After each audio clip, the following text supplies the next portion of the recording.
Corale also VP. Yeah. Current program se karna. Yeah, then my VP. I was. He is the VP. Take up the president.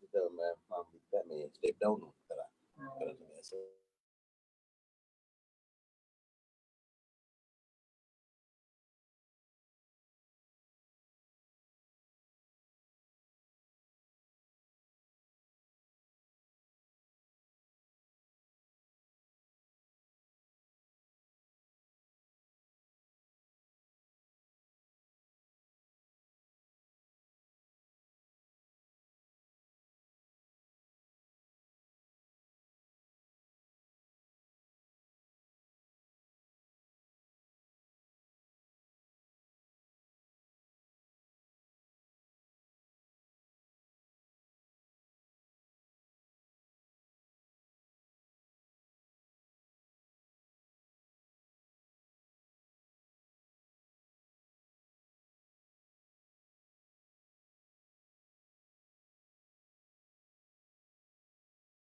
Duminder, we are ready to go. Hello, Duminder, can you hear me? Yes, so shall we start? Yeah, we are ready to go. The head table is ready. Whenever you are okay, you can give us a head start and I'll get it going.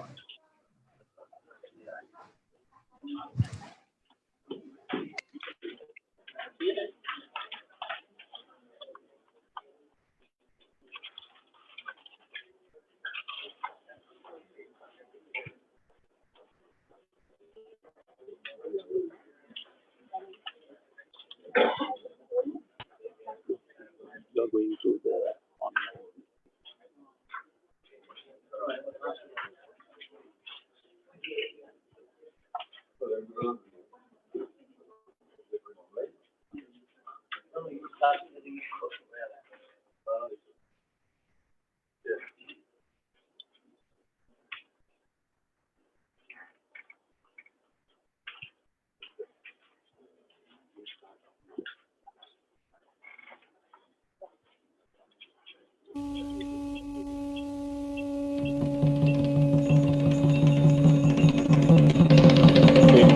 Let us all rise to the national anthem.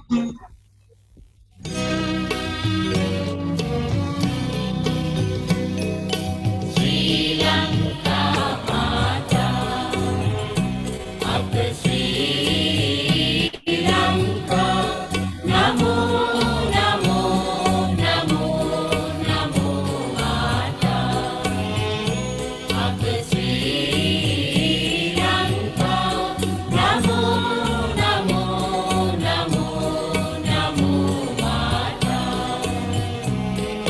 Sundara Sri Vadini, Surati Ati Shobhavana Lanka, Dhanya Dhanya Nikamal Pala Kuru Kiri Jaya Bhumi Ramya, Apahata Sapa Siri Sekta Sadhana, Jivana Mata, Iliganu Gana Apabhakti Pujam, Namo Namo Mata, Mata Sri Lanka, Namo Namo Namo Namo Mata, Upaveyanga Vidya, Upamaya Apasatya, Upaveyanga Shakti, Apahata Tula Bhakti, Upahata Aloki, Apagiri Anugrani, Upahata Jivanari, Apamuktiya Upari, Navajivana Janini, Nitina Apaputukarayumata, Jnana Vidya Vadavati Narajina Anuranga Jaya Bhumikara, Chittamala Pravedanu Kalavarina, Yamu Yamu Vinopama, Premavada Samaveda Durana, Namo Namo Mata, Mata Sri Lanka, Namo Namo Namo Namo Mata, Mata Sri Lanka, Namo Namo Namo Namo Mata.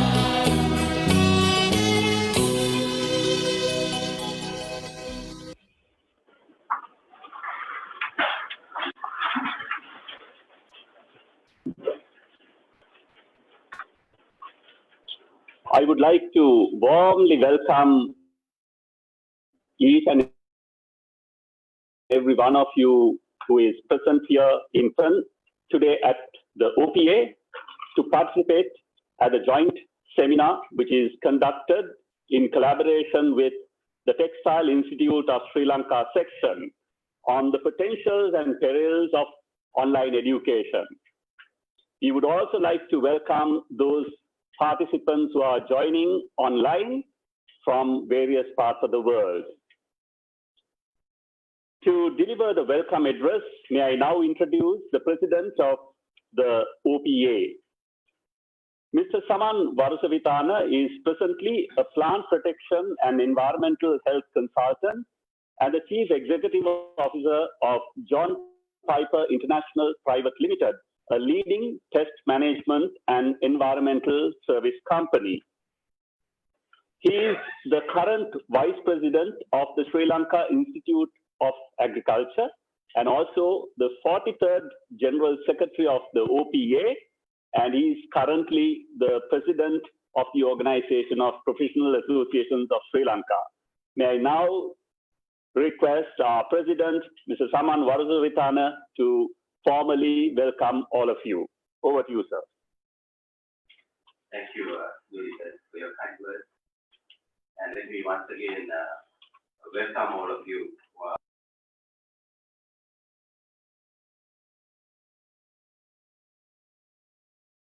Officially, it's a pleasant task.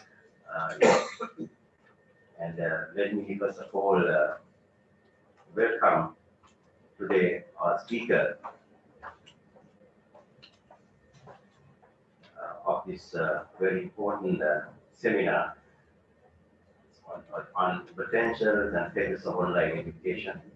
We have invited Professor S.A. Aridure, a senior professor in textile and fabric technology, and Vice Chancellor of Open University Sri Lanka. You are warmly welcome. And we have here the past presidents, President-elect, General Secretary, and the Office Directors of OPA, past presidents, and the distinguished invitees and attendees. And also, I hope to welcome all the participants join online. And also, this is a effort of, we have standing committees. One of the most important standing committee is Workshop and Seminars Committee, headed by Mr. Raja Kurale, the chairman, is here with us. Let me welcome Mr. Raja Kurale. And this is a joint effort of Textile Institute of Sri Lanka and our own past president, Professor Group, who is here with us. Let me welcome him as well. So if I talk about OPA a bit, it is the largest gathering of professionals in Sri Lanka. We have 52 member associations representing 32 professions, established in 1975. So it's the one of the unique places in the world. So we have diverse professions, we meet here, and we are mainly involving in professional development and policy matters. We help the government. That is our main task. So we have conducted and we have been conducting a series of seminars jointly with our own member institutes and associations. This is one of the seminars organized jointly. So it is my present task once again. Welcome all of you in this seminar this evening. And I must tell something about our moderator today, Mr. Dulita Pereira. He's a chartered accountant, and Dulita is a partner of KPMG in Sri Lanka with more than 6 years experience. He's over more than 22 years experience in practice for numerous global and regional projects. Dulita is a former vice president of the Organization of Professional Associations, treasurer and treasurer. He is also a member of the Housing and Forum and Organization of Professional Associations of Sri Lanka. He is an able person to moderate this session. I invite Dulita to take over from here. Thank you very much once again. I warmly welcome in this evening. Thank you, sir, for those kind words. It's my pleasure to introduce now the chairman of the Seminars and Workshops Committee, Mr. Raja Korale, to do the introductory remarks. Mr. Korale is one of the senior vice presidents of the OPA and currently the chairman of the Seminars, Workshops and Programs Committee of the Organization of Professional Associations. He had held government positions as Director, Employment, Ministry of Planning, Director and Head of the Department of Census and Statistics of Sri Lanka. May I now invite Mr. Raja Korale for some introductory remarks. Over to you, sir. Thank you, Mr. Vivek Pereira, for those kind words.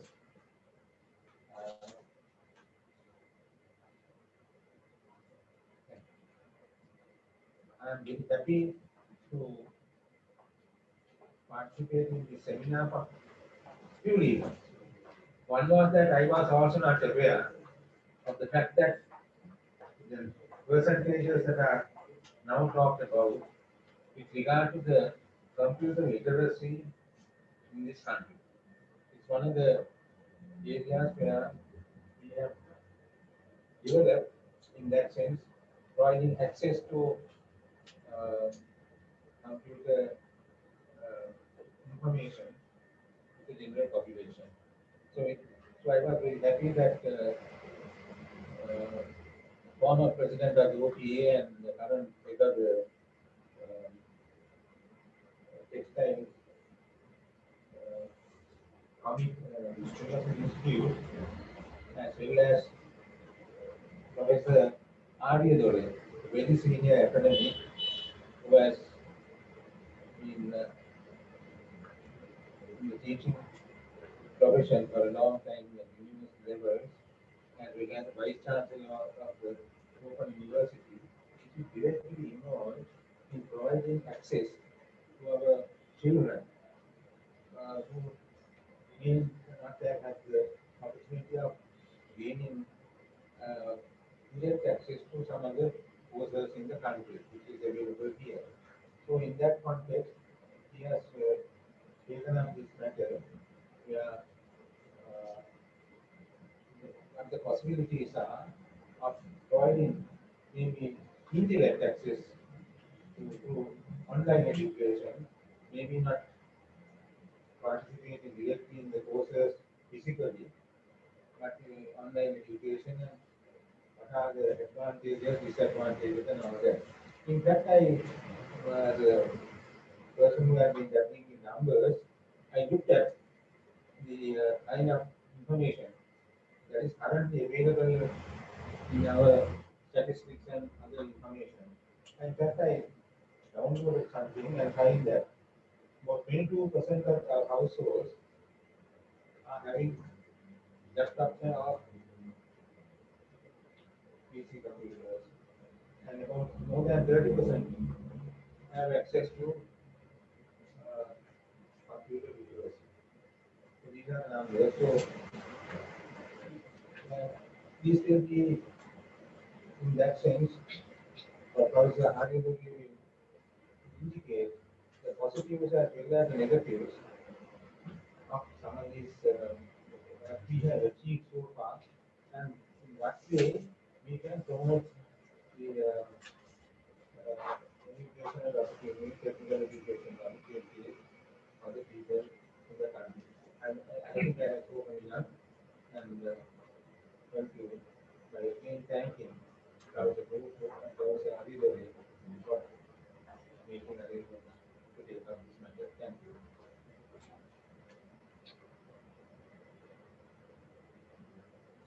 Thank you, sir. Let me now introduce the person who is behind this entire seminar organizing and coming forward to work on a joint seminar with the OPA. That is none other than Professor Rohana Kuruppu. Professor Rohana Upendra Kuruppu gained his PhD from the RMIT University in Australia in 2009. He started off as a factory supervisor at Paragon Textile Industries and he went on to join the academic staff of the Department of Textile Technology of the University of Moratuwa. Invited by the Ministry of Textile Industries, he joined as a founder director to establish the Clothing Industry Training Institute, which is called the CITI, in 1984. He was with Brandix Lanka Private Limited that established the Brandix College of Clothing Technology in Ratnalana in 1996. He very recently joined the Sri Lanka Technological Campus at Paduka as an associate professor. He had done multiple public presentations and publications in various topics, and he's also one of the past presidents of the Organization of Professional Associations of Sri Lanka. Let me invite Professor Kurupu to provide some insights and give it a kickstart to this joint seminar, which talks of potentials and perils of online education. Over to you, sir. Thank you, Dulita. Those wonderful words. I said all those things anyway. And I welcome my good friend, Professor Arvind Ray, the Vice Chancellor of Open University. And we are very thankful to the OPA, to Saman Sultana and his team for allowing us to conduct this seminar. We thought at the Textile Institute that this is a useful, this will be useful to most of us, because we have spent a lot of time in the recent few months, trying to do online training. So there had been pros and cons about it, and we thought that we should organize a seminar and then listen to other leading academics, what they have to say. Before Professor Arvind speaks, I have just prepared a small write-up. Let me explain what I have in my mind.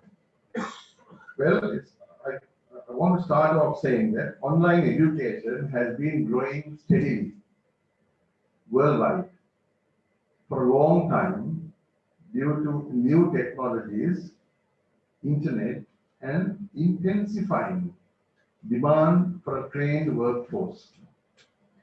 It looks like online education is on track to become mainstream by year 2025. The information communication technology, the ICT, has reflected upon our lives. The way we work, the way we interact with others, the processes and data into information, and analyze and share information. The e-evolution, or shall we say e-revolution, has witnessed emails, e-commerce, and now it is e-education. E-education or online education is changing the way we approach teaching and learning. We have seen in the recent past changes in teaching delivery model.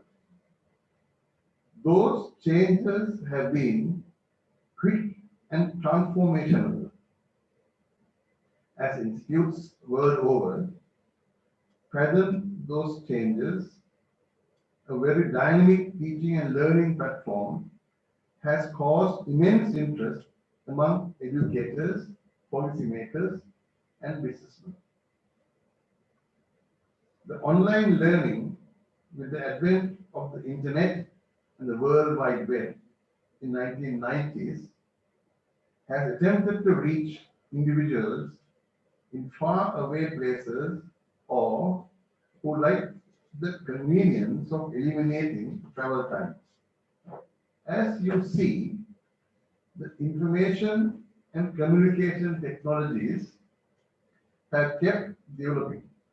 They continue to develop. The online education has become more adaptable technologically, economically, and operationally. Distance learning in the United States of America has evolved over the last 3 centuries into what is currently referred to as online learning. The University of Phoenix is known today for its fully online programs, and it started in 1989, not too long ago. During the year 1998, it marked the beginning of a rise in online programs when the New York University unveiled NYK Online. The growth of online enrollments in the United States has increased irrespective of an expanding or shrinking economy. However, the online education has the good and the bad. It seems a good alternative to face-to-face teaching. It has been useful at a time like COVID-19 pandemic, where educational institutes could continue teaching without much hindrance. That is well and good, but have we considered how many have enjoyed teaching and learning? We need to find out that information before we draw a conclusion. Thank you. We will have a discussion time. We spend a little bit more on this. Thank you very much. Thank you very much, sir.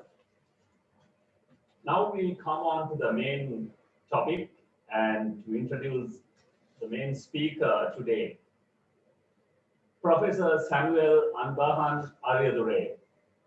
He is the Vice Chancellor of the Open University of Sri Lanka, and he's also a Senior Professor in Textile and Apparel of the Open University of Sri Lanka.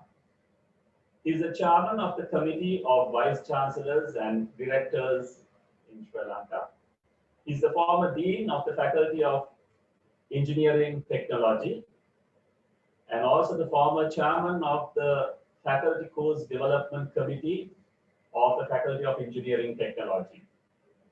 He's an author of several research publications and presentations.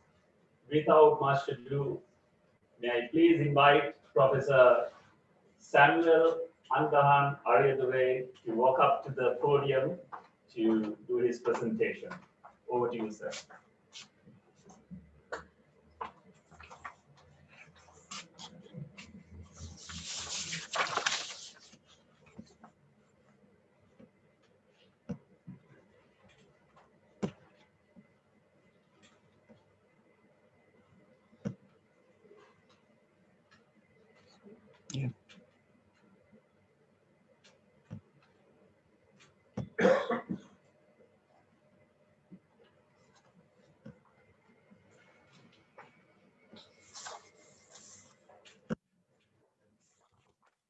Okay, thank you, Mr. Dulit Pereira, for that introduction.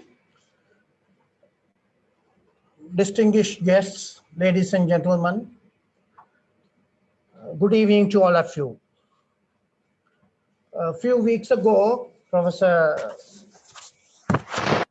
Rohan Akulku called me and invited me to speak on the topic of online education. So I said, okay, I will talk on that, and we will discuss the potentials and the perils or the limitations which are with online education. As you would know, with the advent of COVID-19, all over the world, online learning, distance education, e-learning, and those type of words have been used a lot. But there are many words, and sometimes these words are being used synonymously. So I thought before we go further that we should exactly know what these words, various different words mean. Now I come from the Open University of Sri Lanka. The Open University of Sri Lanka was established in the year 1980. We celebrated our 40th year this year. And we practiced distance education over the last 40 years. It was a dedicated distance education institute in this country. We also practice what's called open education. So open education is a totally a different concept to distance education. And I'm not going to talk about open education today, maybe on another day. But today, what I am going to talk about is distance education and the next generation of this distance education.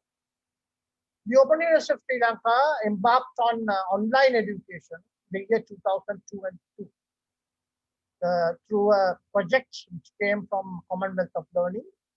A set of university staff, lecturers were trained on online learning. I was fortunate to be one of the persons to be trained in online learning. So we have been practicing, or we have been talking about online learning at the university for about the last 20 years, closer to 17 to 18 years.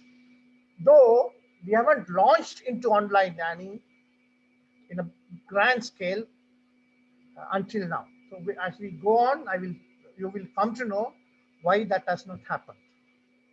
Now, let me explain you these 5 terms: distance learning, virtual learning, online learning, and e-learning, and blended learning. Now, distance learning is a concept where the students and teachers are physically separated. Let me put this on the top.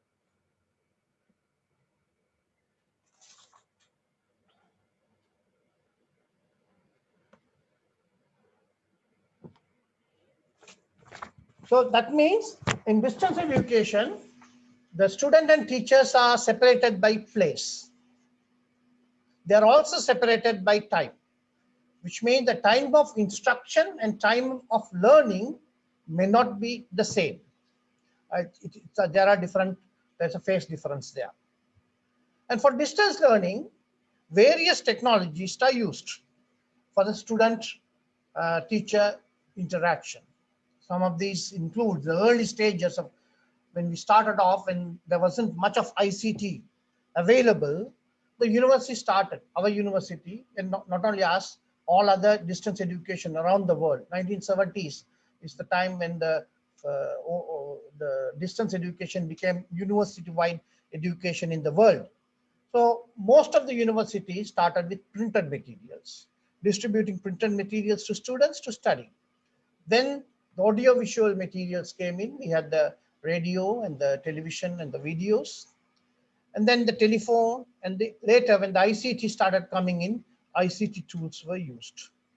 So one thing we should remember is distance education is not necessarily online education.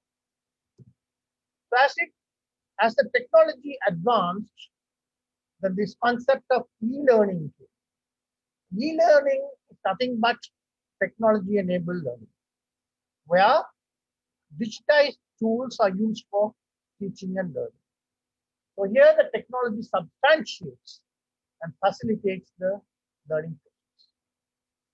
Now, e-learning can be in a face-to-face classroom as well, or it can be at a distance. So both institutes which are practicing distance education, and institutes which are practicing face-to-face classroom can practice e-learning.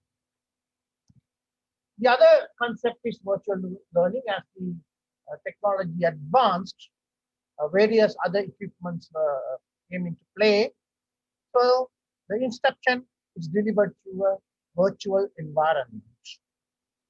So students will have remote access to content, instructors, and their peers. They can be, these instructors and peers can be elsewhere, and students can be in another place. So in virtual learning, uses computers, software, and other online programs to enhance learning. Now again, virtual learning can be individualized. It can be individualized to individual student, or it can be time bound. Time bound in the sense live. The student has to be there when that learning delivery or teaching delivery is taking place. Once again, the virtual learning can be either face to face or at distance. Many of the universities around the world which are practicing face to face lecture mode of teaching have virtual classrooms, right? So virtual learning need not be again at a distance. Then comes the online learning, which is what we are going to talk a little more today. Now, online learning always involves internet connection. The internet connection is necessary when you want to talk about online. When you are talking about online learning, that means there should be an internet connection. So online learning uses the learning management system to impart learning. We will see later a little bit more about the learning management system. An instructor, the person who teaches, can involve actively. That means he will be interacting with the students actively, or have only limited presence. Once in a while he comes in and does some interjection for the students, or when the student asks a query and puts some query, right? Or no interaction at all. Now, recently, last year, the Open University Sri Lanka launched a MOOCs program. We had 4 MOOCs. I was very much actively involved with that MOOCs. There is massive online open courses, massive open online courses. We launched, that's the first time in Sri Lanka, the Open University Sri Lanka had 4 MOOCs. And we had students coming in from all over the world joining. That program was a small presence program. We as tutors, we used to log in once a week or so and see how the learning takes place. So the course material, the learning material has to be prepared in such a way that the student will be able to study with minimal intervention by the teacher. Then there are programs which are, no intervention takes place. Many of the online courses which are being offered now internationally, I don't know, you would have heard about Coursera and all those courses. There are no intervention whatsoever happens. Those are self-contained courses, fully self-contained courses where a student can go and study and complete. Then online learning can take place through virtual face-to-face interaction through webinars, similar to what we are doing now, online lectures, or virtual meetings. Then the blended learning. The blended learning is a combination of classroom, virtual, and online. So here, ideally, this learning integrates virtual and online learning in a way that individualizes and enhances insight for students. Now here, most of the institutes, even the Open University of Sri Lanka, we practice blended learning, where we have a combination of classroom, virtual, no virtual, but classroom, online, and then we also use printed materials. This blended learning, you will see sometimes it's also known as hybrid learning. Now, this is the summary of the timeline of these concepts. The beginning, maybe before 1970s, it was the education was purely face-to-face. There was only regular education was taking place. There was what is called this postal classes were there, where you post them, and the post London Municipality of London and all were doing. But most of the teaching was face-to-face. Then that's what is called virtual education. I have already explained that. Then hybrid education, online education. Now the virtual education, hybrid education, and online education, all of them are e-learning because they use electronic ICT tools. And this distance learning is, online learning is definitely distance learning because the students are not there. The students and the teacher are away from each other. So that's what is online distance education is. Now, before we launch into the online education, the advantages and disadvantages, I thought it's appropriate to talk a little bit about educational learning theories, very, very briefly. Because one thing we should understand when it comes to teaching, any teaching, and very especially when it's online learning, that no two students is alike. And every person, the way he learned is varied. And each of our each of our brains are unique, and all our experiences throughout our life contributes to in a different way on how we learn. So based on this research, over the years, different learning theories have been proposed. There are 5 theories proposed. Early in the 20th century, during the 1950s and 60s, what is called the behavioral theory of learning came. Then later, in 60s and 70s, cognitivism. In the 1980s, another learning theory called constructivism was proposed, and the branch of the constructivism is called humanism type of learning. And then in our century, that is in the 21st century, with the ICT coming into play, the theory is now what is called connectivism. We will very briefly see what these are. Now, behaviorism is the theory where it says learning and behavior changes are acquired by linking stimuli and response. So looking at the external things, when the external factors will influence our learning. So our behavior is changed. So through that, we learn.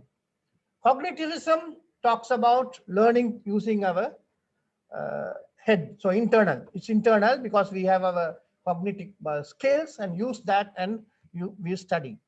Constructivism says, according to that learning theory, that we learn when a new thing is given. Already we have some knowledge about something, then we start constructing our knowledge on one on top of the other. So that is what is about constructivism.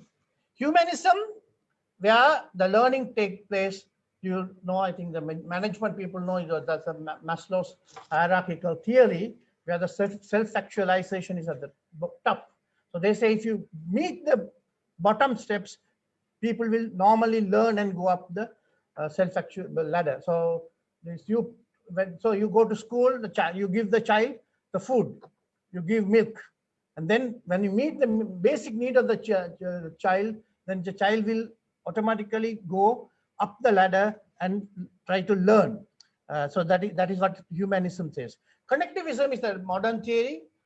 They say, according to that theory, people learn through connecting to other people, connecting to the roles, connecting to their goals, connecting to their obligations, and many other things. So these are different theories because these things are important. The theories are important because how we impart knowledge is influenced by these theories and how people learn. Now, when we come to online learning, in online learning, there are 3 types of online learning that can take place. The first one is called synchronous learning. Now, synchronous learning, and the second, I'll come to that in the next slide, the description. Then the second type is called asynchronous learning, and the third one is a mix of both. That is both synchronous and asynchronous there.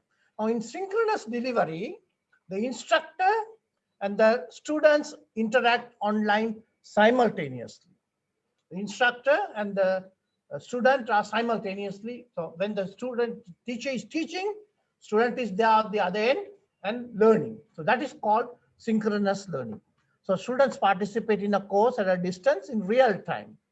So it can be done through a learning management system or through video conferencing tool. Now what we are doing here is a synchronous learning, where I'm talking and you are listening. So that is called synchronous delivery.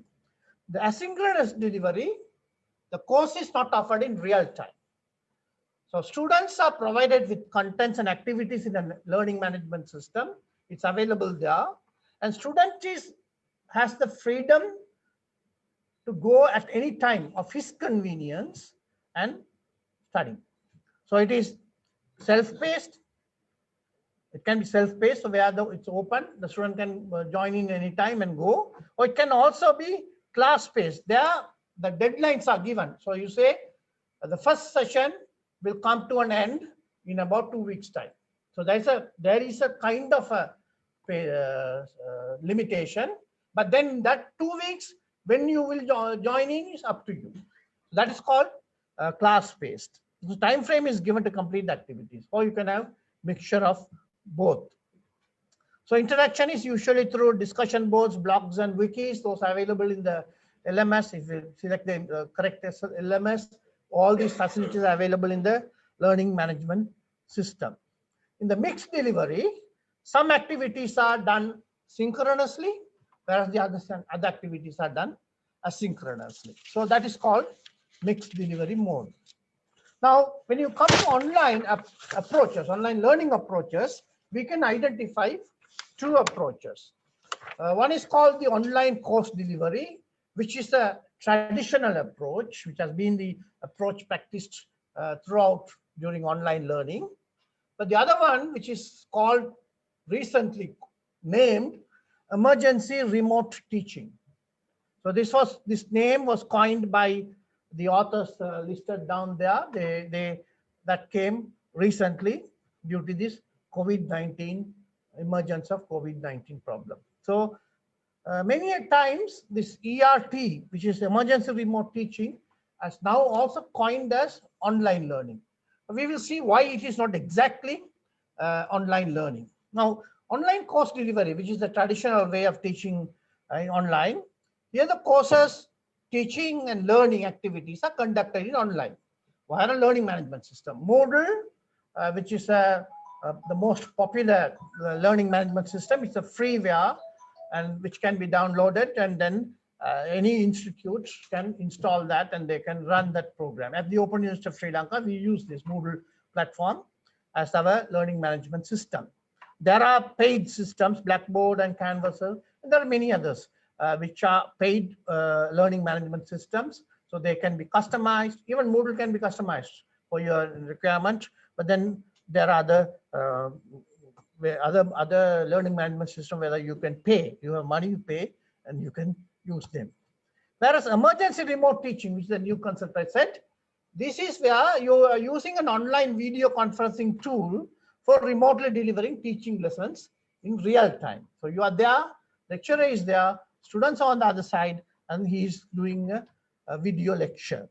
So that's many softwares are now available and they are expanding.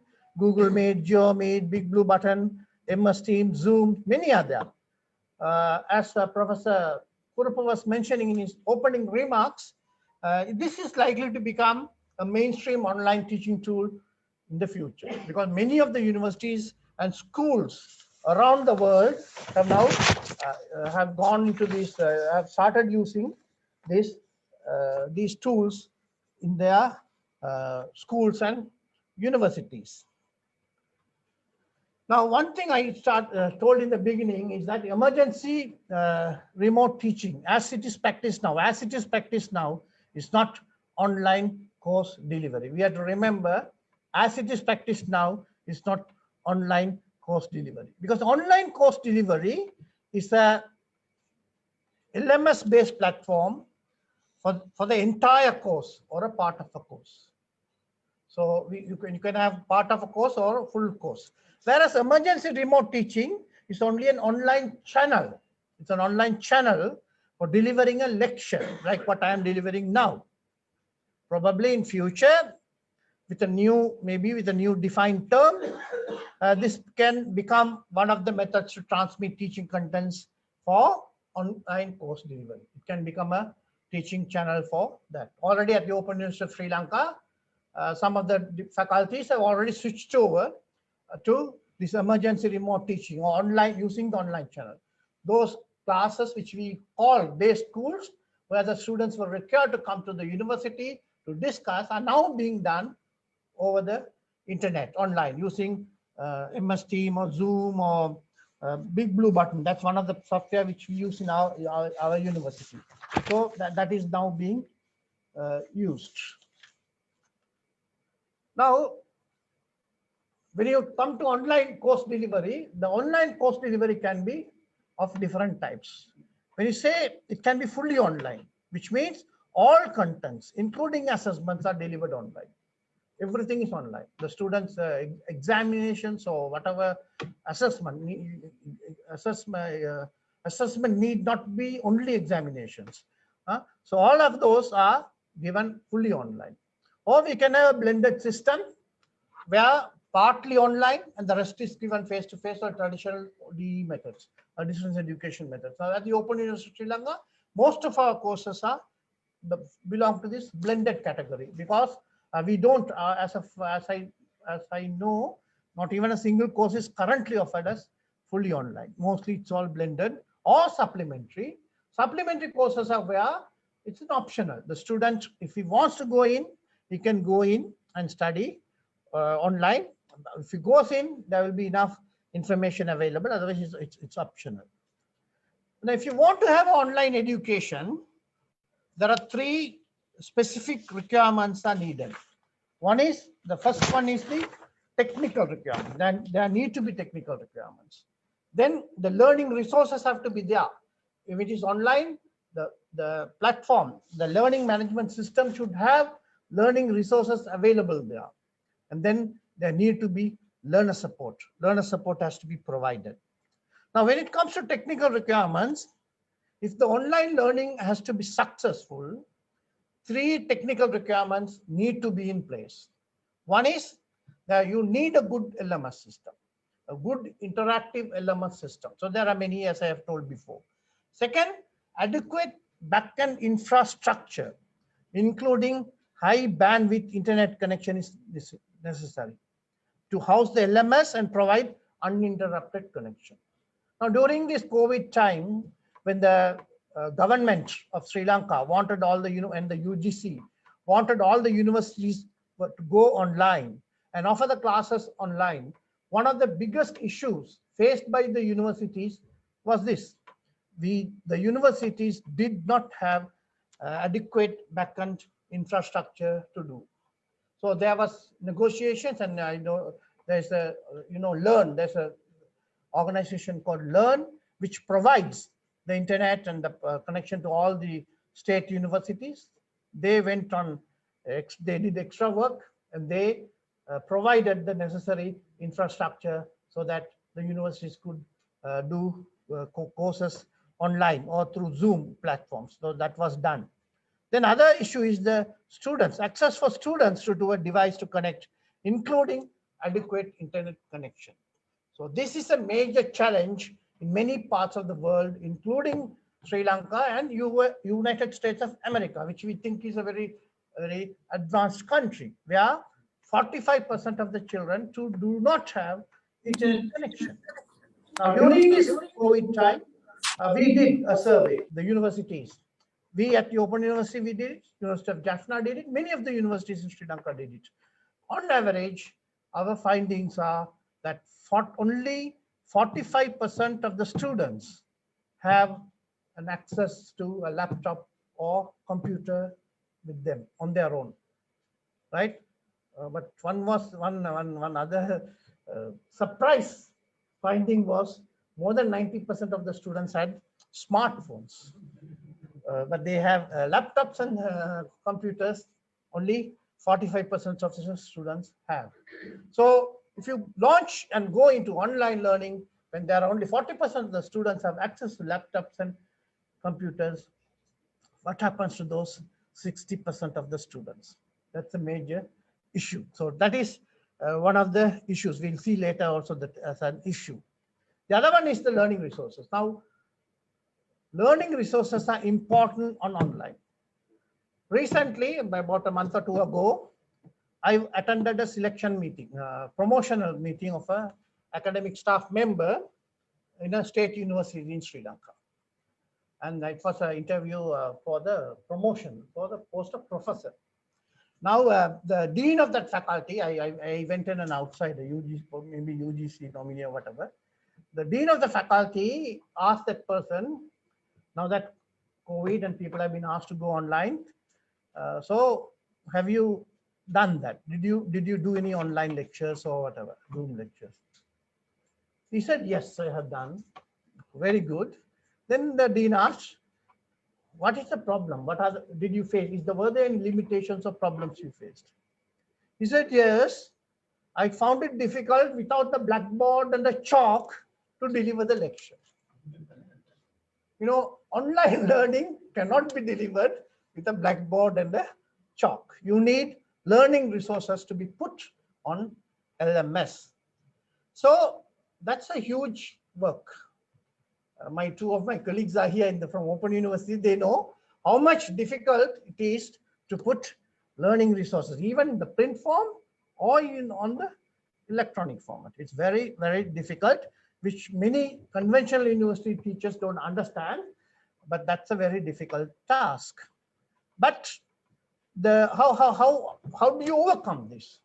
Many around the world now are overcoming it. One way is what is called open educational resources. So many universities around the world, top universities in the world, are putting their resources, their learning materials as OER. There is no copyright. There's a copyright, but that copyright is you are free to use copyright. That copyright is called OER copyright, Creative Commons, under the Creative Commons copyright, which means free to use. They are not going to sue you if you use that material. Some of them can be blend. Some can even if you want, you can even change them or adapt them according to your circumstances. So OER, that is one of the enough of material available. So you have to go choose your material and adapt it according to them. Other way is to partner with other institutes. Few universities together, you partnership and then start developing materials and then and offer them as courses. At the Open University in Sri Lanka, we have done a lot of partnering with a lot of international universities, though they are not online, but they are printed, our printed material. Many of our printed materials are written with partnership from many of the world universities. We have an MBA program that was under call. Many world-class universities have been involved with. Our nursing program was started with Athabasca University in Canada, their partnership. Then in the HRM program was started with our own IPM, instead of professional management, IPM, personal management, right? And very recently, we are going to launch another program, a master's level program with Milode Academy, partnership with Milode Academy. And our nursing people are now working with the University of New Mexico, America, to offer MSc in nursing. All these are partnerships which we have gone into to offer courses. And the other main issue is where what the world over happening is what is called having an online common platform. Now, many countries, India has a platform called SWAYAM, where any teacher in the university system can develop an online course and put it there.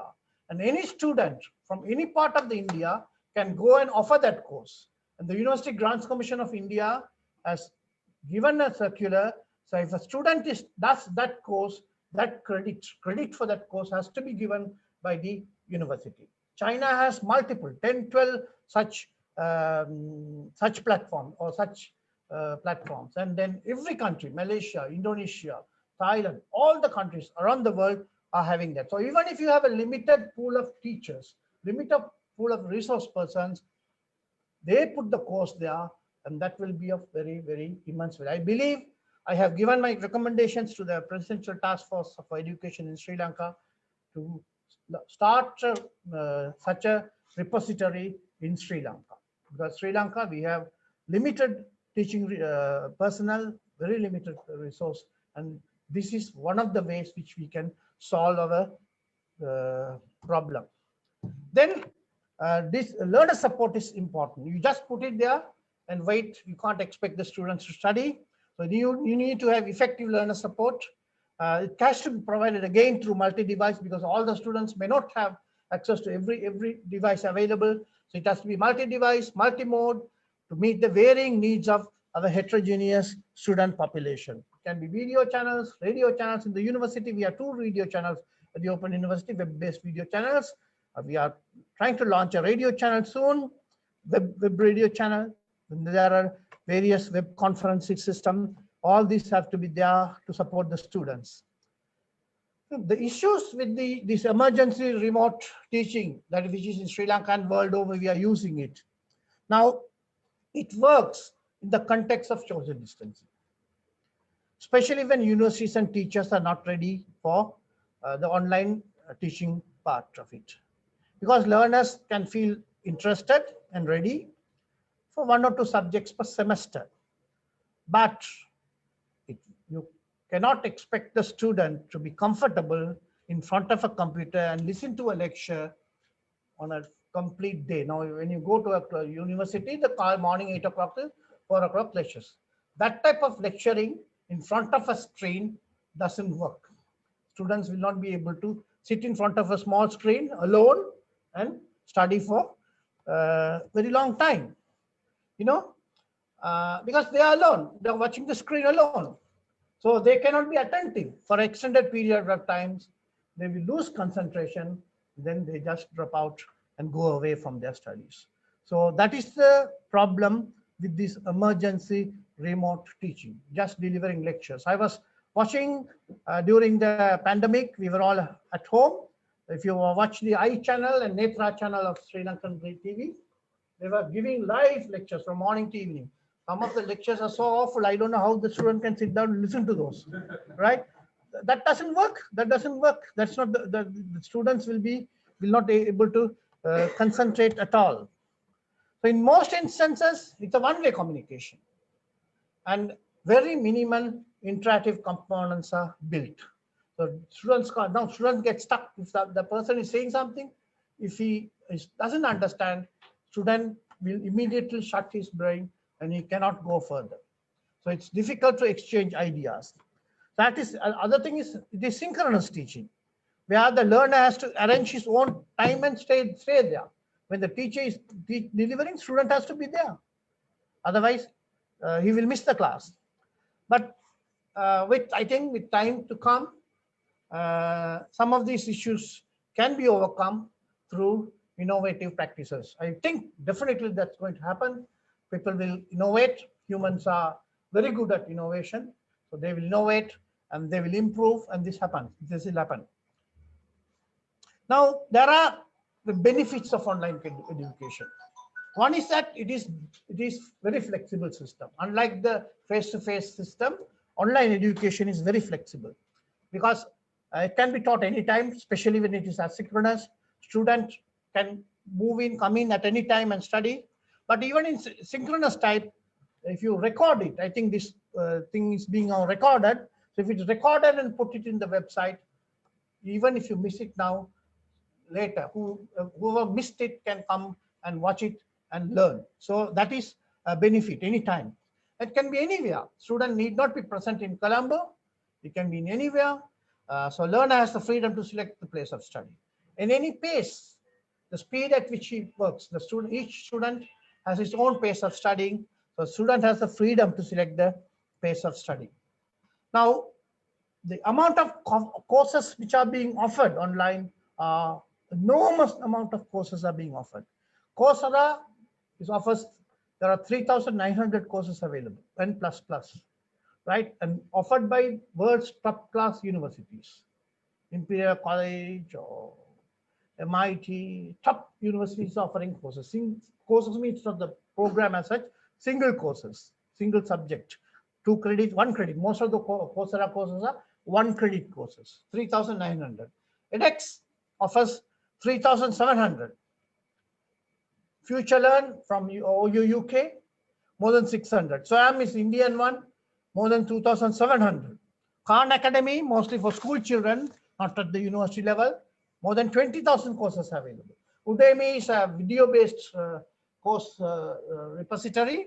There are more than 150,000 courses available with them. So course offering, enough of course offering is available.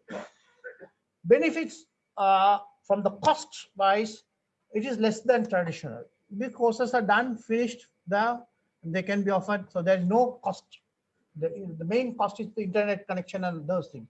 So it's a total cost of a internet course is less than the traditional course.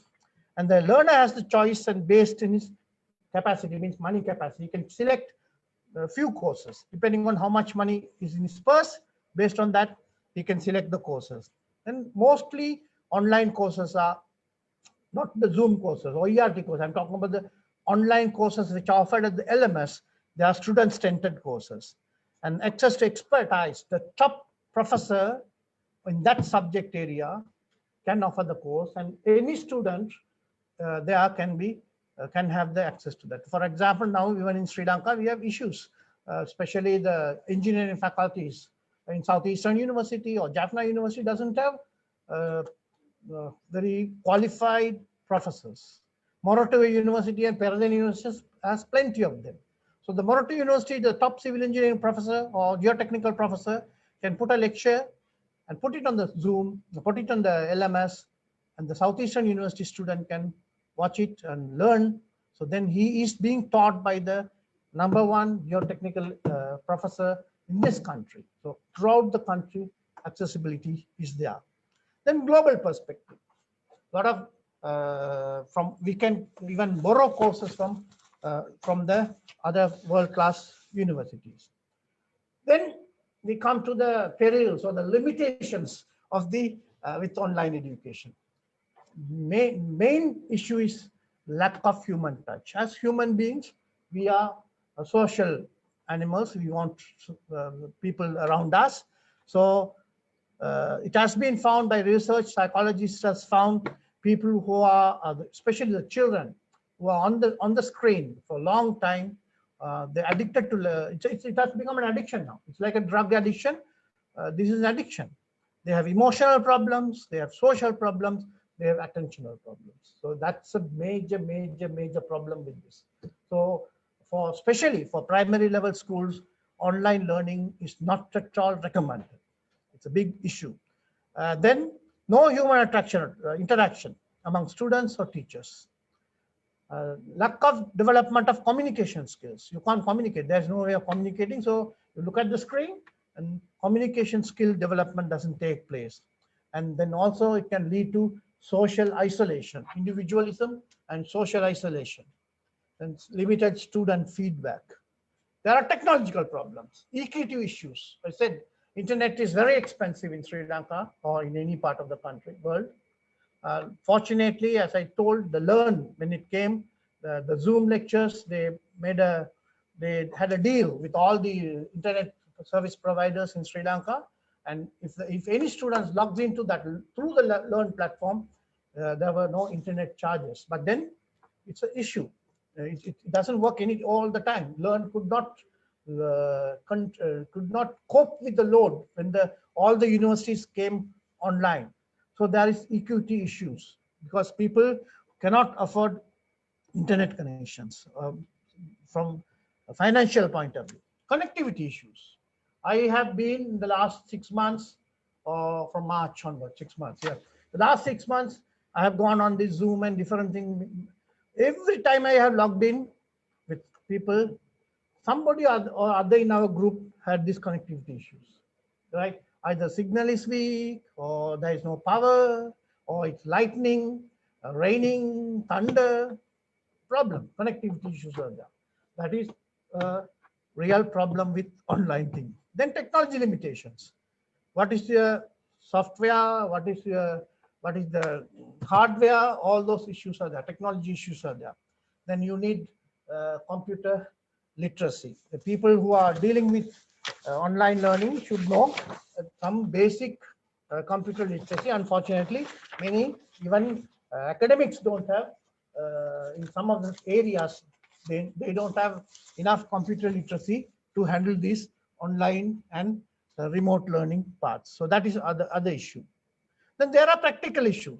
As I already have said, no one can sit in front of the screen and concentrate for long hours. And so most sessions cannot go beyond 2 hours. Even then, it had to be interactive. Beyond 2 hours is impossible. Nobody can sit in front of a screen for 2 hours and concentrate, right? So you need strong self-motivation and time management skills. Personal motivation, and also you should know how to manage your time. When you go into the internet and watch, and then you can sidetrack and go elsewhere. So those type of things are there. Then mostly, unfortunately, in online instructors, they tend to focus on theory than practice. So that is another issue with this online learning. So what do? The solution is having the correct balance. We should have a correct balance, and then we can master this online education. If we don't have that balance, the online education will fail. Definitely it will fail unless you finish it. Before I leave, an afterthought. I'll finish with this frame. Now, what is this is nothing to do with online education, but I thought this is a relevant question to ask. That is, what is the purpose of education? Because too much of a thing is taught about education nowadays. Many education institutes are being pressurized to answer this question. Is it to produce graduates that can be employed from day one? The industry wants that. Industry is demanding the universities to do that. They're demanding the schools to do that. But is it the purpose of education? Because all this online education, everything, when it comes to talk about this question also comes in. And then they say, how can you teach skills online? So those type of questions come in. Now, we'll have to understand the role of a university is not to produce, or not only to produce graduates who can be employed from day one. We have a much wider role. The central role is to impart education and also produce useful knowledge that not merely immediately applicable, it can be used later time. Then involved in research and scholarship, which is important for universities. And we also have an important role to play in the society. Agents of social justice and mobility, contributors to regional, social, and cultural vitality, determinants of health and well-being. We have an economic role to play. That is where the job employment and those type of things will come in. And another thing, this is where universities also get confused. They are important parts of modern innovation process, but we are not its drivers. Now, many of the times when innovation takes place in the universities are not prepared to hand over that innovation to the industry to take it forward. They try to convert that innovation, they want to produce it. That's not the role of the universities. Universities are to innovate and hand it over to the business. They will take it forward.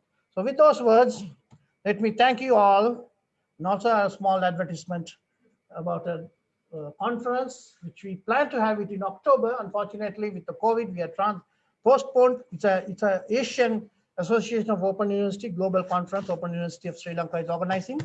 Now we have postponed it to June. I believe, I think even in June, we may not be able to have it as a normal conference. Probably we may have to switch over to online conference. So with that thought, thank you very much. And thank you for patient listening. Thank you, Professor, for that. Very insightful, and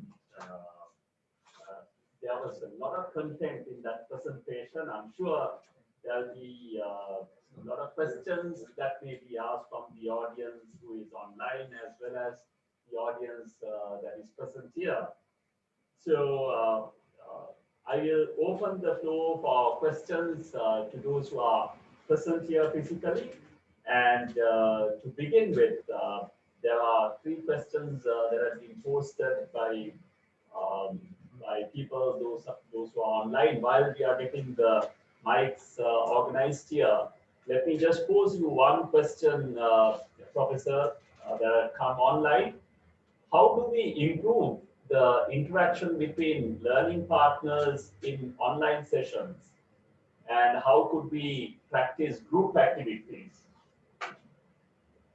Now, the most of these learning management systems, tools, have features for group activities. Even if you look at Zoom, in the Zoom, I don't know whether this package, that's a Zoom, the total big Zoom package, where you can group people and go for group activity. So you can put a group activity and a question, and ask the participants, you can make the participants into groups and ask them to go into small groups, discuss, and then come back to the main group and present their findings. So the most of these online tools, online platforms have that facility, and that can be done. In fact, about a month ago, we did a workshop at the Open University of Sri Lanka Zoom seminar, where we, especially in the Zoom, how these group activities can be conducted. We did a seminar on that. About mostly about 150 participants participated. We had one of our partner professor from USA joined with us, and then she demonstrated how this could be done. So it is available, and once we learn on that, it is possible to do that. Right. The next question really is on the online learning. Once you do the learning module, there is also assessments that need to be done to see whether the content that was delivered online has been properly grasped by people who participated in that. And there is a lot of questions that are being raised. One is because people are unable to stay online for a longer period. Second one is how attentive are they onto the course content that was delivered online. And then you do an assessment. And in that context, there is a lot of talk. People say a lot of cheating takes place when you participate in these assessments. You can easily impersonate and participate in assessments. How would you sort of tackle this aspect? No, assessment is a topic on its own, but anyway, I'll briefly say certain things. One of the things is when it comes to about people losing attention and all. That's why personally, what I encourage the teachers or the lecturers to do is to do asynchronous teaching, not to do a synchronous teaching, whereby you put something on the online and allow the students to study. Now, I remember when my son is at the University of Colombo. When the University of Colombo started on this, the lecturer came online and started giving lectures. And the students were bored, and sometimes students couldn't come on. Later, they realized, and later, about a few weeks later, what they did is, they did the presentations like what I had, that was sent to the students. And the students were asked to study, prepare themselves, and come back on a designated date, and then it became a discussion. So then there was a lot of interaction took place. That made students to get engaged in studies, and that made students to be attentive when they study. When it comes to assessment, I think in Sri Lanka we are we think examination is the only way forward. I'm happy that I could say that even if I'm involved in the Presidential Task Force for Educational Services currently appointed by the President, where lots of reforms are being discussed. Now, this exam-oriented orientation is only one thing. Exam is only one thing, closed book orientation. There are different ways which you can assess the person whether he has learned or grasped things. So, I believe as educationists, we have to move away from this exam-based mentality of only a student can pass only if he sits the 3-hour examination after studying for 1 year or whatever. In the A level, it's still worse, 2 years of study, and then you go and sit the examination 3 hours. That should be, we should move away from that. There are different ways of doing assessments. Examination is another one thing. Yes, it's important, but it's one thing. And then when it comes to examination online, currently there are so many tools which can detect. You can log in, your face recognition can be done, and all that. I know a colleague of mine in the Open University, her daughter is doing her medicine in Belarus. And during the COVID, she came back. She's in Sri Lanka, the Belarus University, complete medicine. They taught her online, and they had the examination also online. So they said, ask the student to put the video on. Everything was done, and it is possible. And there are softwares now available which can block. Once the student logs in, he can only be there. He can't go to any other place. Cheating takes place not only online. Cheating takes place in face-to-face. So that's not an excuse to say cheating is a problem only in online. It takes place in Thank you very much. So we have a question from the audience here. Yeah, sorry, good evening. We are made before the initiative opening from very master and recognize me. I'm Arjun Mahathir from Institution of Engineers and also Vice President of OP. Can you hear me clearly? Yes, now the question I have for you are two questions. One is the, now you recognize me. First question is the tools that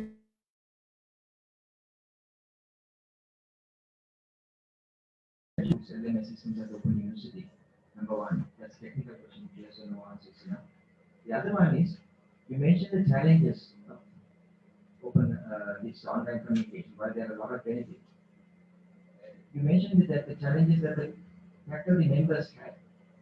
My personal opinion as a student, many Sri Lankan educators are very boring, even in class settings.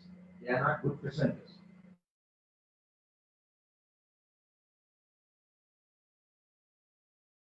Separate training needs to be given to the faculty members or teachers on how to conduct a session, because whether you do online or otherwise, they are not good presenters at all. I think the percentage could be like 90% of the teachers that I have come across. They put me to sleep. They are good teachers, but if they are trained to deliver properly, then we can increase the number of good teachers, not all of them, but some of them. What are your thoughts about it?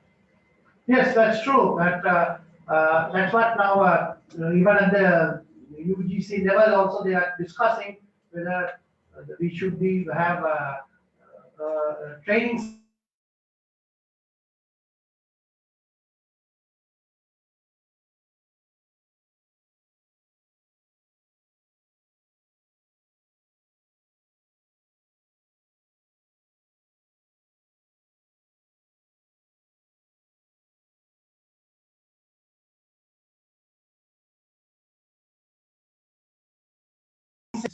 it's a compulsory. Unless they pass, they will not be confirmed in their position, and they will not be promoted from the lecture position to the lecture position.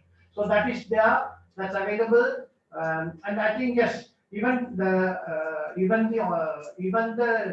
convention university lecturers have to be taught about that, because basically now during the COVID time, the UGC has now issued a circular that even conventional universities up to 30% of course delivery has to be online.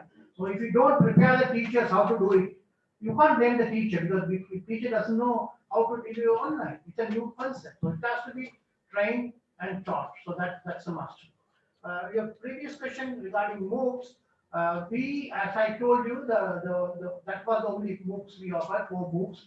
But then we have all our courses as a policy. We have taken a policy decision that all our courses, individual courses, will go online. We have about more than 1,000 courses available. We have 75 different programs offered by the Open University from certificate to the master's level. And so we offer about 1,200 different courses. And we have taken a decision that all these courses, all 1,200 courses should go online. Whether they are fully online, so I told you that we have different categories there. We have what are called supplementary courses, where we don't ask the students to do anything compulsory. No compulsory engagement is there. But we also have blended courses. Many of them are now becoming blended courses where 20% of the evaluation will be online. So they may have to submit the assignments, or they may have to participate in some quizzes or whatever. So that is there. Then we have the fully online. Currently, unfortunately, we don't have a single fully online course available. But we did have some professional CPD courses, that is for medical professionals. We did a CPD program. 25 of them did that on psychiatry, old age psychiatry. That was fully online. Open University facilitated, and we did that. So similar things we have done. So that's the answer for that. MOOCs, yes, those 4 MOOCs only are the MOOCs which we offered some time ago. Last year we offered that. Can I answer a question? I address this, but I have mind. Now, in the opening remarks, Professor Mahanaguru, who made a very, very encouraging statement, which I was so happy to hear. Perhaps my question, Professor Arvind also make some comments. Now, what he said, we are going to make enormous amount of savings in Sri Lanka. The money we spend for education in Sri Lanka will come down to maybe less than 10% of what is the cost that you, Professor Alidure said. Because he said by the year 2025, the whole thing will be completely online education. And we are going to save on school buildings because children will not come to school then. School buildings will not be there, and then land will not be there, playgrounds will not be there, need not be there, swimming pools need not be there because they don't come to school. So much will be saved. And in effect, I would like to ask, will these schools be closed by 2025? I would not encourage that. No. Not like that. Schools will be there. But the children won't come to school, no, they will stay at home and study.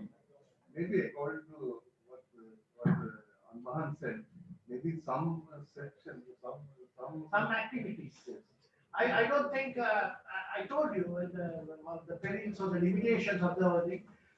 You cannot close the schools. We are human beings, the people have to grow and you learn from each other. So if you ask the child to stay at home and only study at home, I don't think that's desirable. That's not healthy. The schools have to be open, schools have to be there. Children have to come, they have to play a lot than study. Especially at the young age, here we are killing our children, the youth. From yesterday, I was when I was going back home, it was 9 o'clock. Down my road, there's a tuition center. Small children are still in tuition classes at 9 o'clock in the night. Yeah. That is, we are destroying our young ones and the youth. And I think this is a very bad thing. Schools have to be that children should also play. You should have more playgrounds than schoolrooms. And that's how people learn. Then don't do it. Don't do online education. And in my view, as children, apart from learning the subject, whether it is history or mathematics or anything, you are interacting with teachers, other children in school, playing with them. That is where the personality development will come. And once you finish your education, you have had so much experience in your life where you develop yourself as a human being. But if you have only online education, I think you will be a misfit to the society. So don't do it. What I believe is, that's what I said, schooling part has to be there. But the advantage of online is now you see the world is changing in a very rapid manner. So what you study today will be obsolete tomorrow. Next year, new things have come. Now, every time you can't go to a university and learn. Every year you can't go to a university. If you want to carry it, so that's why even the UNESCO is insisting on lifelong learning. So this online learning and those things will prepare yourself to learn on your own. So when the new things come, you start learning the new things. You don't need to go to the university, you go to the online, and there are plenty of courses from where you learn new things. So online learning has a role to play, an important role to play, but especially at the young age, I think face-to-face learning it has to be there and it has to go forward. Small question. That is during the corona outbreak, most of our Sri Lankan national schools as well as private schools, they had this online programs going on. So there are connectivity problems, of course, the children with things on timing. But instead, the programs went on. But quality of the programs changed from school to school because the teachers, this was a new experience. They never expected online lessons to be delivered over there. So because of that, the quality varied from school to school and from teacher to teacher, and some did well and some didn't do well. So it was actually seeing that if we are to do this in future, I think our teachers should be trained properly so that they will do a good job for the children. What do you think about? Yeah, that's true. That's true. I think now I believe it's my belief that I have had a number of interactions with the policymakers, including the president, in our, because I am part of the presidential task force on educational affairs in Sri Lanka now. I believe the president of Sri Lanka had His Excellency, his number one priority is education. There are number of reforms that are being planned, and you know, I think you may be aware there's a separate ministry. The state ministry has been formed. It's called Education Reforms, Open Universities and Distance Education Expansion. And the president believes because our education level, especially the tertiary level, is very, very low. We are below the SAARC average. We are below the middle income country level. Middle income country average is about 54%. We are still 20% only tertiary education. The only way it can be expanded is through distance education online. The resources are less. So separate ministry has been formed, and they are looking at education as a whole. And I understand the National Institute of Education or the College of Education, where teachers are being trained. That's going to be upgraded. So the secretary to the state secretary to the Ministry of this state ministry, Dr. Gopal Seder, he's working on that. He and his team are working on that. Hopefully by the middle of next year, lots of things will happen. And I hope, I think, I'm very positive about things that are the direction in which things are moving, and hopefully we have the resolute to implement this. Past President Obita Paliakar. Yeah. One question, Professor. Now I think we spend about, if I'm not mistaken, there are about more than 300,000 teachers in Sri Lanka. Correct? I don't know. I don't know about the education. Whether there's statistics. Yeah. I think Must be more than that. Maybe about 900. About 300. Of course, we spend maybe in rupee terms more than 350 billion that was subject to correction. Right? Now, if we go on producing these teachers, conventional type of teachers, what is the benefit? As you see, 6% of GDP. It's not the rupees and cents. The quality of teachers. That is what I think the last course of whoever this reforms we have addressed. So now one of the recommendations which is still in the recommendation stage has not been approved yet, but the early stages of recommendation is that they want to upgrade all these colleges of education into degree awarding institutes, and then what happens is thereafter all teachers recruited to the schools will be only graduates who are coming out of that colleges of education. Nobody now, we hire people with A levels, and sometimes teaching is the last profession of choice for that person. So that's going to disappear, I believe, once the College of Education is upgraded and they're trained, and then all the teachers will be graduates who are coming out of this education, even to the primary level up to the A level. That will be the future, but that will take some time. It will take another 10 years.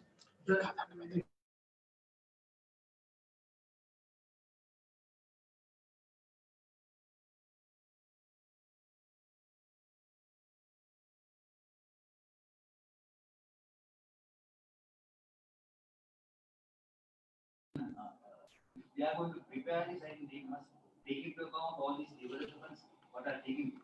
Yeah. That is why now, even before these elections were held, when the earlier government was, the earlier government is the same government, but when before the elections, education was under so many different ministries. So one of the things, once we met the president, he asked is, what is your opinion?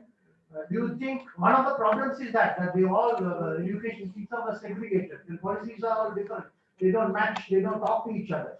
So one of the things he asked us as Vice Chancellor of the presidential class was, what do you think whether we need one ministry? So our opinion, unanimous opinion, that all should be under one ministry. I understand later he asked the secretary to do a research to see whether what's the practices in other countries, and the former secretary, Anura Disanayaka, he reported to us in one of the meetings that he did his research and found that in many countries, it's under one ministry. One of them in India is called Human Resource Development, Ministry of Human Resource Development. All the education comes under that.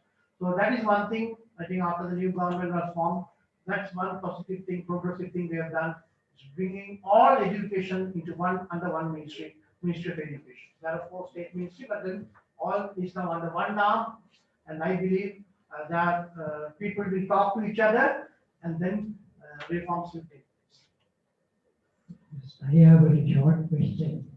That is, any trading operate online, there is a certain valuation given based on credits. Now, in determining the credit worthiness of educational activity, the responsibility, how is it shared in this country? Who is responsible? Because otherwise, there will be a contradiction between the people who are implementing a training program and the people who decide on the credits for that program. Now, for in Sri Lanka, now we have 2 qualification frameworks. One is called National Vocational Qualification Framework, that is for the vocational studies. And for higher education, there is what is called Sri Lanka Qualification Framework. Though it has not been legislated yet, but it is available there. The Sri Lanka Qualification Framework was done under the UGC. You have the Quality Accreditation Council, QA, Quality Accreditation and Quality Assurance Accreditation Council. Under the Quality Accreditation Assurance Council, this Sri Lanka Qualification Framework has been developed. So it was the last version was 2015 edition. Currently, they are thinking of doing a little bit of amendments to that, but that specifies how do you call a credit. Currently, the credit is defined as a 1 credit is equal to about 40 to 50 notional learning hours, called notional learning hours. The notional learning hours is defined as 15 hours of direct learning and double the self-learning, revising and all that. So the Sri Lanka Qualification Framework is says 1 credit is equal to 50 notional learning hours, out of which 15 is direct learning hours. And all the universities, there's a circular given by UGC, all the universities have to comply with that. Many of the universities have already started complying with it, practicing it. Open universities, now we are fully complying with that. Other universities are slowly coming on board. So the Sri Lanka Qualification Framework is the benchmark of the country for credit definition. That's how it is done. Prof, I just want to interject here. It's a very pertinent question in the context of education and also this credit system. You were touching upon the qualification system, that framework that we have. And that was a topic that is also spoken of among the professional associations, because the professional associations are having assessments and education systems of their own. And there was a bill that was presented to the parliament, which was thereafter not moved up in the order paper. Whilst it's very interesting topic, there is also this question that Dr. was raising on who is really managing this assessment and allocation of credit based on the topic that is covered and the time and the contact hours that are being utilized in delivering that lecture. Now, even for that matter, this session that we have here, are we in a position to assess the content, the person who delivers, those who are at the audience, and allow people who came in, either online or physically, to give them credit? Because we all believe as professionals, continuous professional education and continuous professional development.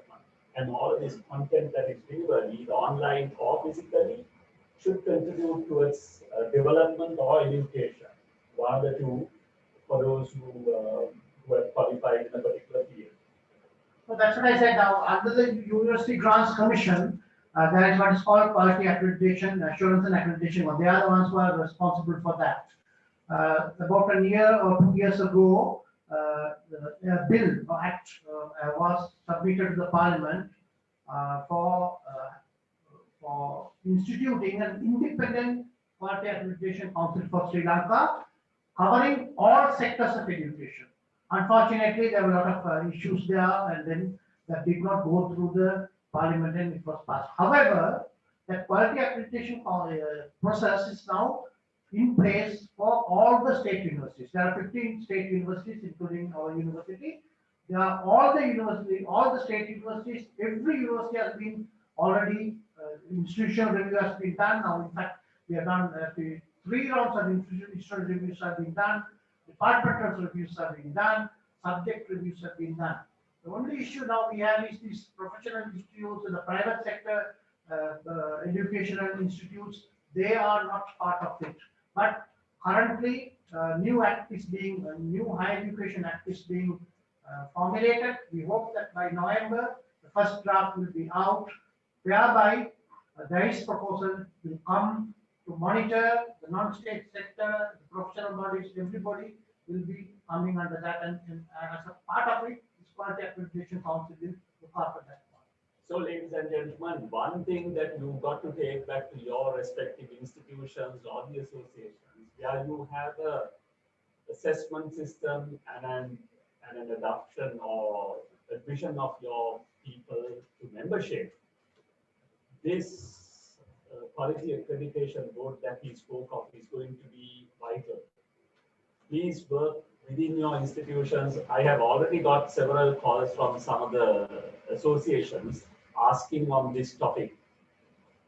People are looking at individually getting accreditations and looking at reciprocal exemptions and recognitions of your qualification, both locally as well as internationally, because that provides you mobility.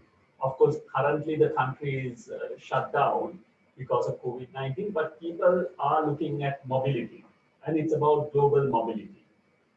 If your qualification is recognized within the university system in Sri Lanka, there are people within our system who have got the professional qualification without an academic qualification, without a basic degree. Those people will not be able to progress.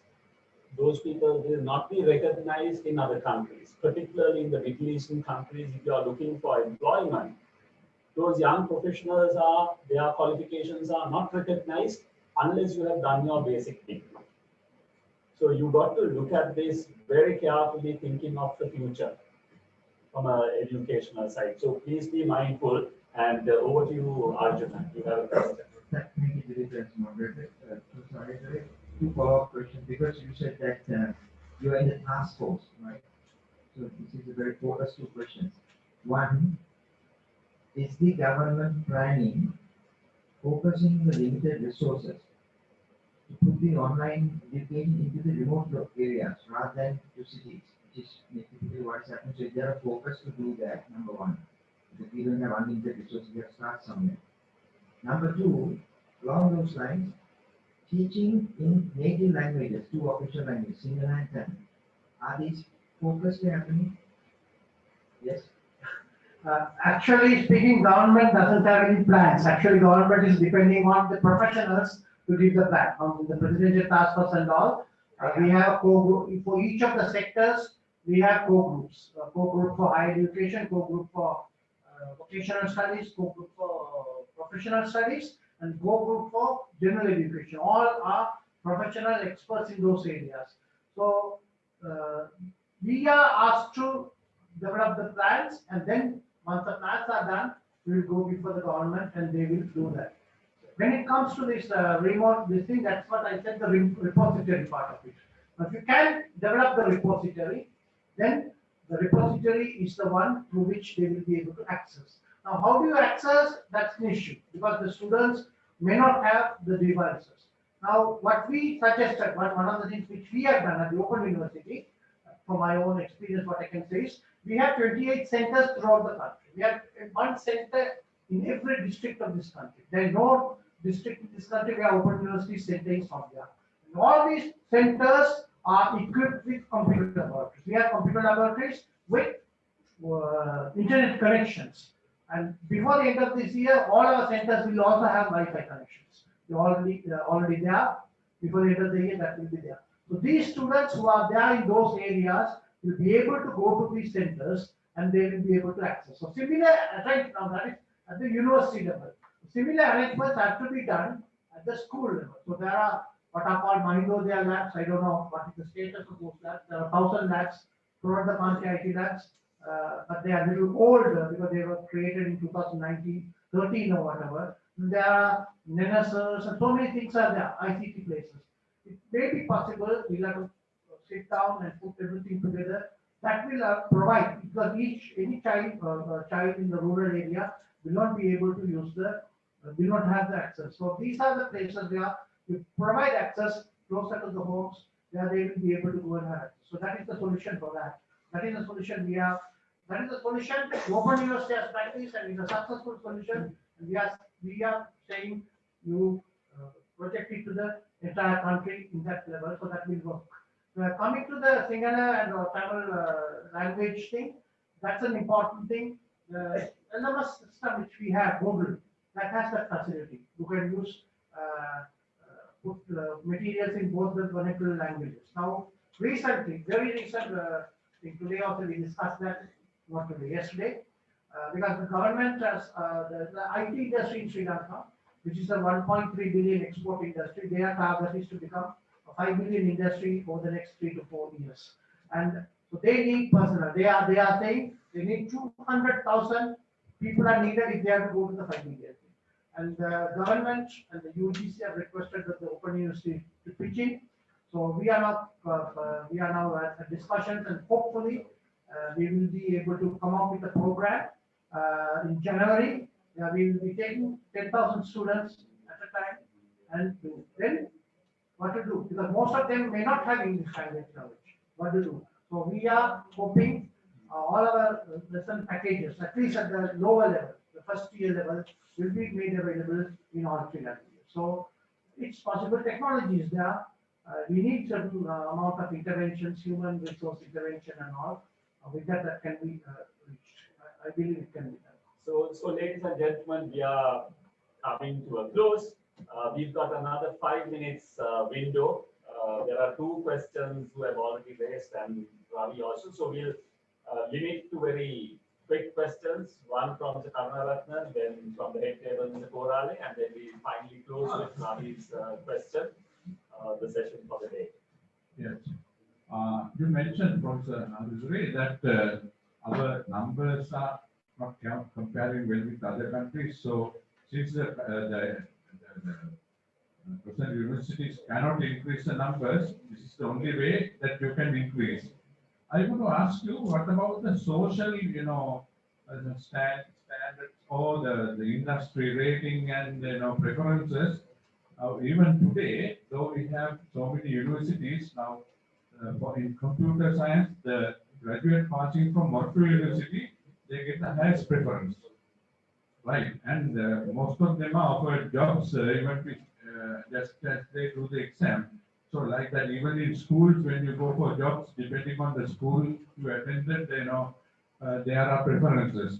So when this online education system produces large numbers of graduates, how will they compare with the traditional setup? No, you mean the quality-wise you're asking? Yes. Quality-wise, if it is offered properly, there is no difference. If you look at the research done, there are enough of research done all over the world. There is no difference between the graduates passing out of distance mode or online mode or face-to-face. There is no issues. But then it has to be offered properly. But then the problem comes where when people start misusing it, even institutes. Sometimes institutes offer fake degrees. There are a lot of fake degrees offered. And this online is a easy mode to offer fake degree. So that has to be looked at. But then if you offer it properly, I have found even our graduates, Open University graduates have no issues with employment rates. We have a BA degree. Arts graduates in Sri Lanka are unemployable. That's what he's told. But then Open University, BA Social Studies, we have a 3-year degree, English medium only. 85% of those students are employed by the time of graduation. So it has to be offered properly. If it is offered done, qualities are maintained, there won't be an issue. There's no issue. And you're talking about this different grades of university. That is unavoidable because all over the world like that. There will be first grade universities, second grade universities, and third grade universities. That's a fact. Even in USA, it's like that. Everybody cannot be MIT. Everybody cannot be Harvard. There will be different grades of universities. It's a fact. If everybody wants to expect all the universities to be of the same grade, that's practically impossible. So that is a fact which we have to accept. May I put it this way? Now, at the moment, about 200,000 children sit for the A-level examination, and we take in 300,000 sit and 180,000. Yeah, okay. Yeah, and I'm referring to is only about 30,000 children are now taken into the national universities. Only about 30,000. And I don't know the exact numbers. It's not how many available statistics. How many children are going abroad for in education? And that's a fair number. Yeah. This issue is the first wise because they parents find it difficult, and then of course the foreign exchange that goes out of the country is a huge amount. Right? And in that context, what will be the maybe the assistance until you receive if you expand this online? So that's fine. I think that is a fact which has been realized by the government. I think if you have looked at the manifesto of the present government, they were during the election campaign also they were telling all the time, all the students who are passing off, 1,000 students. Currently, 180,000 students are passing off, qualifying to enter the universities. The government's plan is to give them education, higher education to all of those 180,000. It can be different forms of higher education. It can be vocational education, about 50,000 can get into vocational education. So that is why they are planning to expand higher education. Putting up university is going to cost a lot. So that is why they are thinking of this distance education and online education as one of the major mode of education. So even the conventional universities are being asked to go into that mode. Now the UGC circular, as I already said, 30% has to be online. So if they go 30% online, which means they can take 30% more students in the percent space. Now coming intake, from 30,000 is going to be increased to about 38, 40,000, nearly 40,000. Medical intake is going to be increased by 30% or whatever. So already coming new intake for this which will be announced soon. There will be a major increase. I think the UGC Sharma recently said the conventional universities will take 10,000 and the open university will take 10,000. So they are going to increase over 20,000. So they are getting 20,000 maybe from the coming intake. That's what the present target is. But eventually, maybe by 2025 or 2023, 24, 25, all who qualify in the A levels will have a avenue to go for higher studies in Sri Lanka. Not the necessity to go overseas. Professor, one small thing I just want to add. Your professional institutes, they are offering a lot of. Yeah. Now, in terms of the intake and the output coming from the university, there is a mismatch between what is required by the industry and what is being produced. So that the problem expanding the number is okay, but I think the UGC or the relevant authorities also need to look at the composition of it. How the issue those is people can be productive. The issue there is, unfortunately, in Sri Lanka is number one in the world in that. The ratio between the STEM graduates and the arts or humanities graduates is very high. Most of we have more than 50%, 60% of the graduates produced are from the humanities field. Now that is again a problem because many of the rural areas in the schools don't have A-level classes in science stream.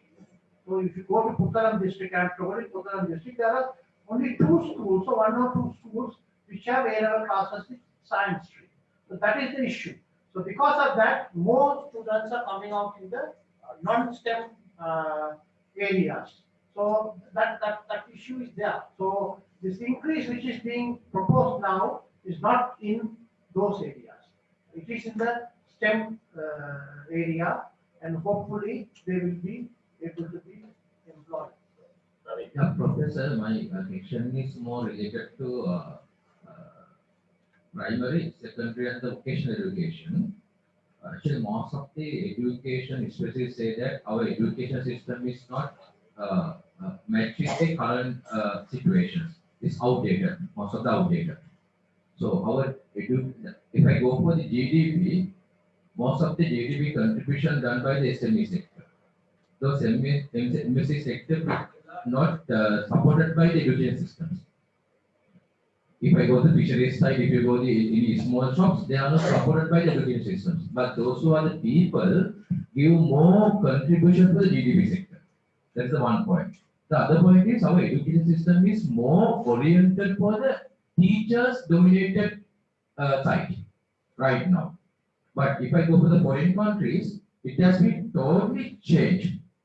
It is dominated by the student dominated or student activities areas. Okay. My point is how, okay, if I go to the other side, if there's a crisis situations, we need the online education as a one line platform. The question is how online education can apply for the student dominated education systems. What do you mean by student-dominated education system? Student-centered. Student-centered. Online education is generically, by its nature itself, is a student-centered mode of education. I mentioned in my presentation, online education is a student-centered way of learning and teaching. So that will solve that problem that we are talking about. Online education by nature is a student-centered education. It's not a teacher-centered education. My point is, if I get the student activities, online case, one-to-one phase, maybe teacher to students, but we can't get the physical activities. We can't give the chance for student to do it. Student You can do online. You can give an activity where the student is asked to do some exercise at home or wherever, and then give his report on the online. That's possible. You can give activities for the students to do, and you give these are the things you need, maybe basic things. You do it at your home, and then give you experience, give you a results in a small essay format or whatever in the online. You submit it. It's possible. It is the way you design it. When you can design that. There's no issue. Last question. Well, sir, thank you for your presentation. Now you said 50,000 graduates in the future in comparison to 30,000 graduates. Now we see so many on the road clamoring for jobs. Is there a task force to look at the employment part also? The problem there is, I think you have seen recently, there was a graduate employment scheme was initiated, and 50,000 people have been employed. Last 2 weeks ago, we had a discussion at the UGC with the Ministry of Public Administration. The secretary was saying, out of those 50,000 graduates, 20,000 are from the external degree programs. 30,000 are from the university, the internal degree programs.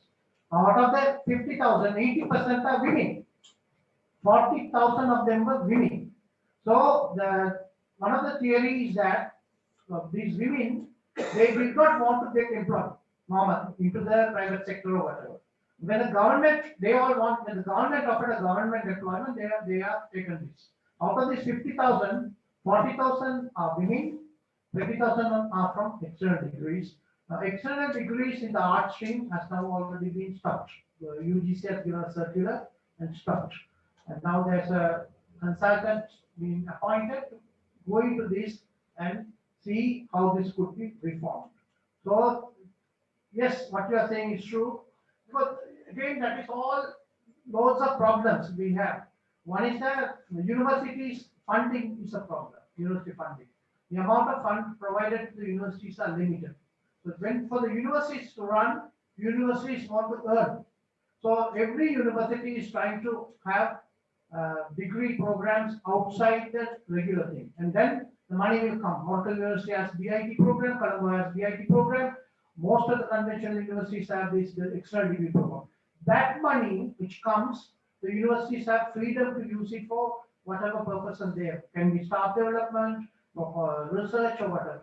So this, in fact, the universities are using this as a cash cow, these programs, these extra degree programs. But they are helpless. When the government doesn't give money, they have to find avenues to earn money. So that is what that's happening. When that though, so it's a vicious cycle. I think we'll have to intervene all these issues, and one by one these problems are to be solved. It's a very complex thing, a very complex problem, which has been there for so many years, over the so many years. But then I believe if we tackle it, face it and tackle it, in about 10 years' time, all things will be okay. No, in education, you cannot fix anything overnight. So thank you very much, Professor, for those insightful answers. And thank you, ladies and gentlemen, for your very active participation, both physically as well as online. With that, we are 10 minutes behind schedule, but we are planning on concluding now.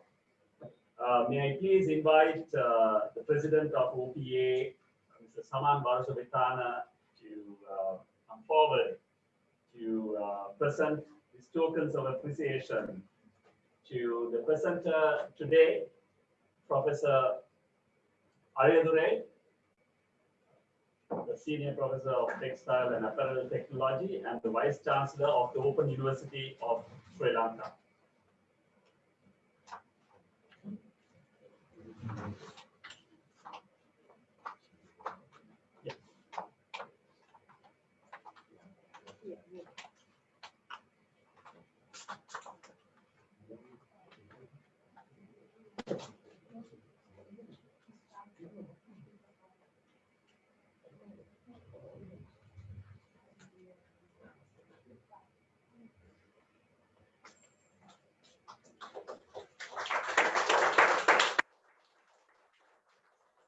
Next, may I invite past president of the OPA and the incumbent president of the Textile Institute of Sri Lanka section, and honored organizer of the joint seminar, Professor Rohana Kurupu, to come forward and receive his token of appreciation from the president OPA, Saman Varasavitana.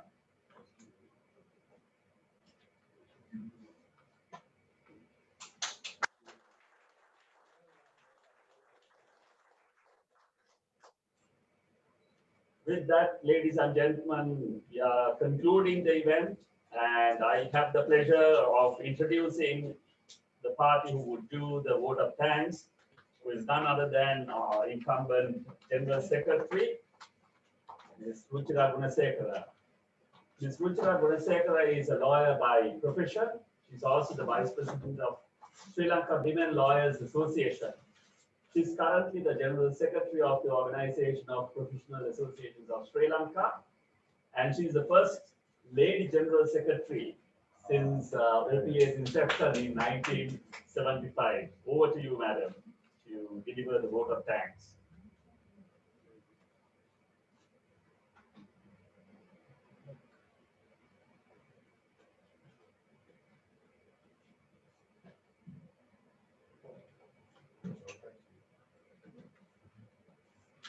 Thank you, Delive, for your kind words.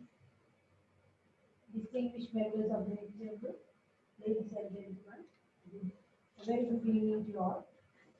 On behalf of the Organization of Professional Associations of Sri Lanka, I take this opportunity to propose vote of thanks to those who have directly and indirectly contributed to the seminar on potentials and perils of online education, jointly organized by the Textile Institute of Sri Lanka section and the Organization of Professional Associations of Sri Lanka. At the outset, we thank our event speaker, Professor S.A. Aviadure, Senior Professor in Textile and Apparel Technology and the Vice Chancellor of the Open University of Sri Lanka, for his participation despite his very busy schedule.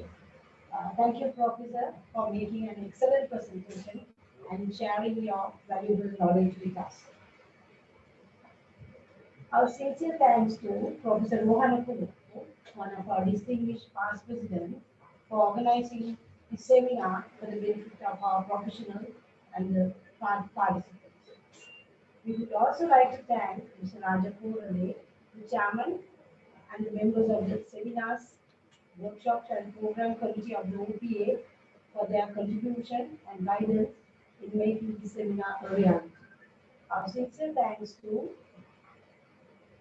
Mr. Dunita Pereira, who is a member of the Executive Council and the General Forum of the OPA, for his contribution as the moderator. Thank you, Dunita, for all the hard work. We also like to thank Mr. Saman Varshavitana, the President, Engineer Charles Selva, President-elect, Mr. Amir Sutapala, Treasurer, Office Bearers, Mr. Past President, Chairman and Chairperson of the Standing Committees of OPA for their input and advice in organizing this seminar. Our heartfelt thanks to our audience for their active participation, physically and online. We appreciate the hard work of OPA secretarial staff headed by Mr. D.N. Chaluratna in organizing the seminar. And also we are very thankful to the International Institute of Knowledge Management for providing excellent technical support for this event. We wish to extend our gratitude to all others who supported us in numerous ways.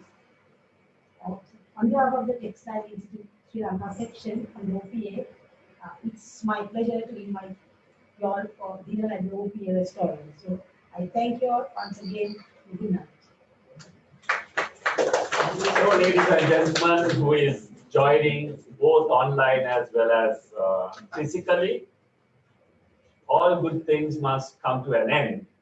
So the session today, which is jointly organized by the Textile Institute of Sri Lanka section and the Organization of Professional Associations of Sri Lanka, comes to an end. But the night is too young for you to come and enjoy the fellowship and dinner we served at the restaurant. Thank you and have a very pleasant evening.